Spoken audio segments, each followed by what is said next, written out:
नमस्कार. आज सकाळी शेअर मार्केट सुरू झाल्यापासून घसरण होती. दिवसभर मार्केट खालीच होते. आज मार्केट बंद होताना सेन्सेक्स हा 308 पॉईंटने घसरून 80,710 वर बंद झालेला आहे.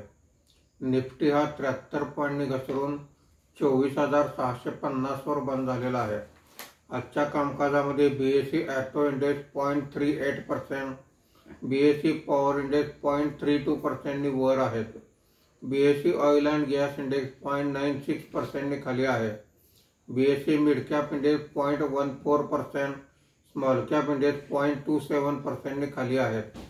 आजच्या कामकाजामध्ये निफ्टीमध्ये वाढलेले मुख्य शेअर्स पुढील प्रमाणे: IndusInd bank 1.88%, Titan company 1.84%, SBI life insurance 1.40%, Maruti Suzuki 1.39% अशी वाढ आहे.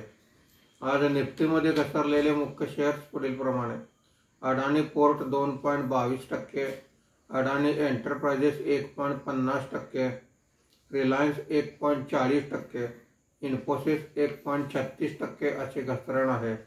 आज अडाणी पोर्ट, भारती एअरटेल सहित काही कंपन्यांचे क्वार्टरली रिझल्ट आलेले आहेत. FIIने 22 कोटी रुपयांची विक्री केलेली आहे.